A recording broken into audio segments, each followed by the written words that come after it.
What's good, everyone? OJ here. Welcome back to another video. Today we've got some awesome information for you guys, but before we get into that, please make sure you hit that like button, subscribe if you're someone new, and click that notification bell to get my videos first. Now let's go ahead and start off with the news here that isn't necessarily huge news, but it's something to keep tabs on. So recently, Konami, that company that doesn't make video games apparently anymore, has put up some new trademarks for Police Knots as well as Boktai. You guys remember Boktai, that Game Boy Advance game that actually used the power of the sun for you to play and to do things in the game? I didn't like that because I didn't want to go outside. It was too hot where I lived growing up. You know, it's too hot now at this point when it comes to the summers and all that. So I wasn't a huge fan, but the game was really good though. The game was actually a good game. So they've trademarked this. However, there's something that I got to talk about here with this because we shouldn't get too excited with it because Konami's done this multiple times. Now, the reason why I'm even discussing it, because a number of you guys did reach out to me talking about this, saying, hey, could we get a Boktai, the sun is in your hands for the Nintendo Switch? We saw how Konami had huge success. The Castlevania collections have been huge on the Nintendo Switch. If you look at the Momotaro, which is in Japan only, but that's been huge on there. The Powerful Pro Baseball. So maybe they bring back Boktai and make it to where it's not based on, you know, you actually being outside in the sun, but more just based on maybe if it's daytime or not. Maybe they do some different things to kind of help out with that, or they just have a completely different system implemented, you know, in the first place with it, if they remaster or they port it or whatever the case is. So I'm not saying that it's going to happen. I'm just saying that you never know with this wild card joker weird company that is Konami, because I would have never thought that they're going to bring over the Game Boy Advance type of Castlevanias to the Switch. I mean, it's already been how many years of the Switch being out? You would think that type of thing would have been out years ago, like 2018 or like 2019 or like 2020, but it wasn't until 2021.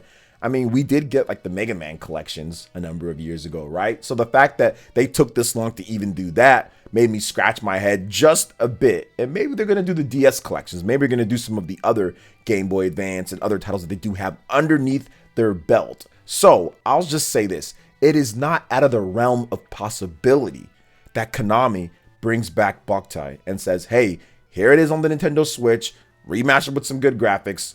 We're going to charge you $30 for it. And they'll probably sell 500,000 copies plus of the game and make plenty of money off of it, just like they did with the Castlevania Advance Collection, putting in some little updates and some things here and there to make it more for the modern audience, to where you could actually beat some of those games if it's too hard for you or whatever the case is, or if you keep on wanting to get like one of the different summons that you can get. So I think that it's, once again, a possibility. I'm not saying that it's going to happen, but if I had to give it a percentage chance of happening, I would probably give it a 25% chance. So that's not too bad. Considering it's Konami here, that's not too bad with this. But what do you guys think about this when it comes to Konami filing these trademarks? Do you think that Boktai or any of these other classic franchises from Konami could return? Let me know your thoughts in the comment section below. All right, and moving on to the next topic here, guys. Square Enix has delayed a somewhat highly anticipated game, a very publicized game, Forspoken. Delayed all the way to October, and I do have some thoughts on this. I think that there's game quality stuff, but there's probably another, you know, Elden Ring sized elephant in the room with this. But let's talk about this. This is the message from the Forspoken development team on Twitter today. Quote, "We have made the decision to move the release date of Forspoken to October 11th, 2022. Our vision for this exciting new IP is to deliver a game world and hero that gamers across the globe will want to experience for years to come.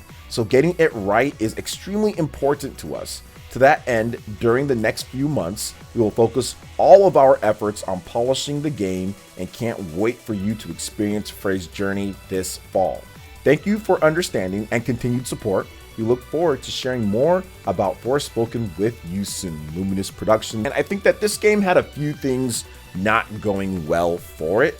The fact that the showing on IGN, it wasn't a great showing for the game. I think it was a combination of maybe the person playing it was still getting used to the game, and on top of that, the frame rate and everything wasn't necessarily right up to what you would expect.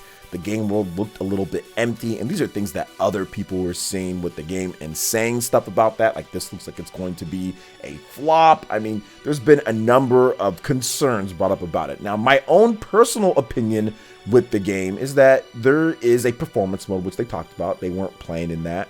But I'm thinking that, oh yeah, by the time that May comes out, they'd get everything situated there. This is a big PS5, type of game and everything. So to me, the combat looked okay. It looked like it could be fun, that there was some nice stuff in there, but it did look a little bit clunky. That's the only thing that I could say, is that it looked a little bit clunky. It looked like it necessarily wasn't completely polished, which I understand for that time period when they showed it. It was an old build or whatever the case is. So I was thinking that, hey, they'll be ready for May, but no, that's not the case. Now, let's talk about the other reason why it got delayed. Elden Ring. I mean, we have to be honest about this, guys. Elden Ring is eating up the sales of pretty much like every other game out right now. Everybody on PlayStation and Xbox is buying Elden Ring. Everybody is enjoying Elden Ring. Everybody is talking about Elden Ring.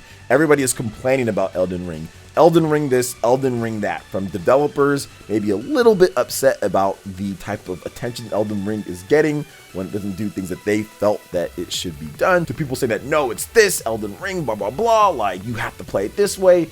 It has just been a crazy type of experience and ride for this game. I've seen it all over the place. It's advertised everywhere. This game is selling like crazy. So I think that even in May's time, right? We're in March right now. Even by May, people are going to be experiencing Elden Ring for the first time, buying Elden Ring, because I don't think they're going to let the foot off the pedal. I think that a lot of Xbox and PlayStation games are going to get eaten up by Elden Ring, just because that game has just had a dominating presence on social media and also in live streams. There's like 1 million people, live streaming it concurrently, daily, out there. So right now, it might be a bad idea to launch any other type of big game in the time sphere of Elden Ring. I think that if you wait to maybe like summer and like fall, then it'll be a bit better, right? But right now at this point, it's all Elden Ring, and I think that if you combine the issues that they were already having with the big Elden Ring elephant in the room, yeah, you should probably just delay it, because you're probably going to lose a lot more sales if you release it now and people say this sucks compared to this open world, so I think that waiting would probably be the best bet for this one. So what are your thoughts on Square Enix delaying Forspoken? I think it's a good idea to improve the quality and of course to get out of the shadow of Elden Ring. Let me know your thoughts in the comment section below. All right, and moving on to the next topic here, guys. We've got a big remake that has been confirmed for the Nintendo Switch when it comes to a launch date that wasn't on my radar, but is definitely on my radar now, and that is the House of the Dead remake. We have an official launch of April 7th, and we've got pre-orders starting this month. Let's get you all the details on this game and why maybe you should be excited for the House of the Dead remake. So, the House of the Dead remake will launch for the Nintendo Switch via the eShop on April 7th for $29.99, publisher Forever Entertainment and developer Megapixel Studio announced. Pre-orders will begin on March 31st. And here's an overview of the game via Forever Entertainment. The House of the Dead remake is a remade version of the game introduced in 1997 on the arcade platform. A classic arcade rail shooter receives a whole new entourage and gameplay changes to suit modern gaming standards. Here are the key features of the game. Well-known arcade classic with modern graphics and controls, true to the original gameplay, local 2-player multiplayer, multiple endings, photo mode, achievements, armory with unlockable weapons, hordes of undead monstrosities in a new game mode, gallery with encountered enemies and bosses. So when I first heard about the House of the Dead remake, I was like, okay, yeah, this should be okay. House of the Dead, it's one of those games that I played back in the day on the arcade. I thought it was cool, but it never really grabbed me. I was like, oh my gosh, this amazing thing. But then when I saw this remake and the amount of effort that they're putting into it and how it looks and how the gameplay looks combined with the graphics of the game and just like the sound and the quality, it looks like it's a really good remake of a game that's going to stay true to the original, but then also expand. The only criticism that I would have right now is, hey, there's no online multiplayer. But I mean, I guess the arcades back in the day, there was no online multiplayer in those, but I still would have liked for them to add in online. It's just local, but this would be a blast to go through with a friend on a nice big OLED TV to have fun, like a light gun arcade experience. So I'm actually looking forward to this now. It's now on my radar, and I'm definitely going to be checking it out with Forever Entertainment here. I'm hoping that there's probably going to be a physical copy. You guys can let me know, and of course I'll look that up as well. I would love to have a physical copy of this game, which I'm guessing that it might get later down the line, because I think this is going to sell really well on the Nintendo Switch. I think it's going to do really well. I think the pre-orders are going to be good, and people are going to want this when it comes to not only digital but physical too, if there isn't already one announced. So what do you guys think about the House of the Dead remake? Are you excited for this after seeing the trailer? You need to see a little bit more. How do you feel about the franchise and this game on the Nintendo Switch? Let me know your thoughts in the comment section below. All right, and moving on to the next topic here, we've got a big rumor that's going down that Sony has acquired a big popular Konami IP.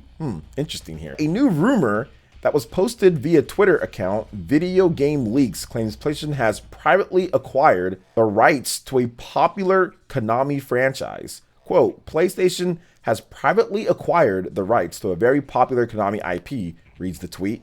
It is rumored to be the game I referred to in my earlier leak. More info next week. If the rumor is true, there are a number of possible IPs from Konami, which include the Metal Gear Solid series and also Silent Hill. Now, a report last year claimed Konami is looking to ramp up its game development once again with new installments and remakes of popular franchises.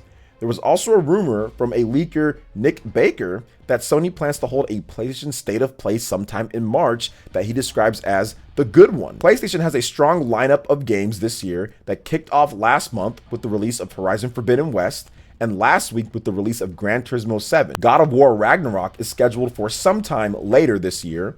Third-party exclusives confirmed for this year includes Ghostwire Tokyo on March 25th and Forspoken, which got delayed to October. So very interesting if Sony was able to acquire a Silent Hill or a Metal Gear Solid. These are games that are kind of synonymous with the PlayStation brand, although there has been games of these franchises on other systems and those have been really well. Everyone always kind of saw Metal Gear as the PlayStation type of game. When Kojima was there making them, he always made them as the main line for the PlayStation brands, PS1, PS2, PS3, so I do think that that is possible.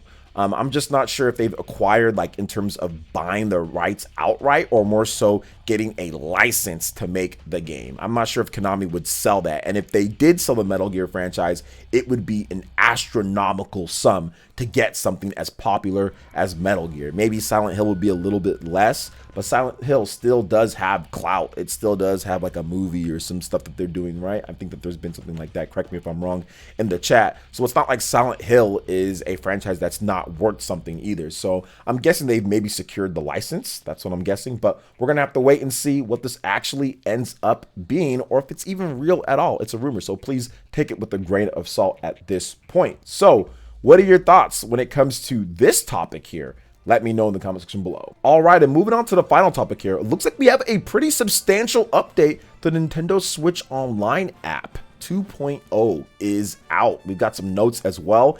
And does this foreshadow maybe some other updates coming to the regular Nintendo Switch to increase the functionality of the system's OS and features? Because we recently got the whole My Nintendo Rewards that added a bunch of cool stuff that you can do with your icons and avatar stuff. So I'm guessing that Nintendo is ramping up a bit more, kind of messing around and playing around with some of the features, extra stuff in the Nintendo Switch Online app and also on the Nintendo Switch itself. So let's go ahead and go over this here. Shout out to Nintendo Everything with the article on it, and stating that Nintendo has just released a new 2.0 update for the Nintendo Switch Online app. It includes a new design, the ability to see which friends are online, and more. Now here are the full patch notes. The app's overall design has been updated.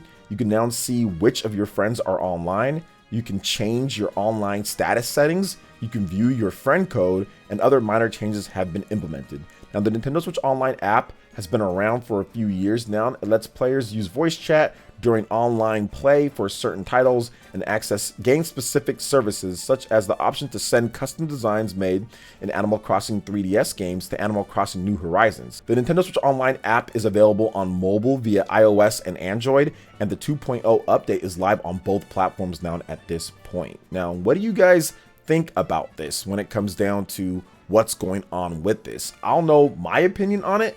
I think that there definitely needs to be more done. I think that some of these features obviously should be on the Nintendo Switch itself, and they need to integrate that better. Maybe the next Nintendo Switch does that, or the update does that for the OS with it. Nintendo's kind of been slow with implementing new features and things like that, even with this Nintendo Switch Online app, which I think launched back in 2017 or 2016. It was something like that. Yeah, I think it was with Splatoon and all that. So it's been out for quite some time, and they're very slow with updating this app. So I definitely would like to see them update it a bit more and get a lot of these features also on the Nintendo Switch itself.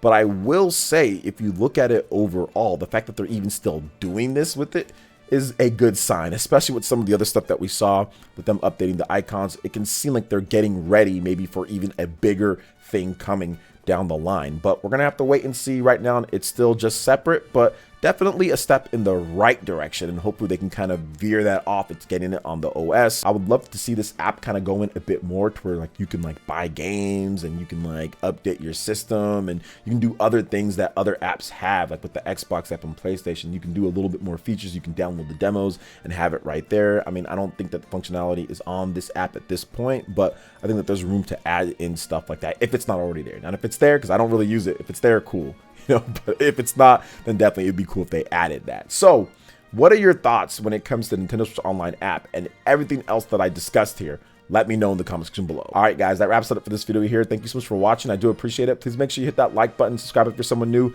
click that notification bell, and we will see you for the next video. Peace.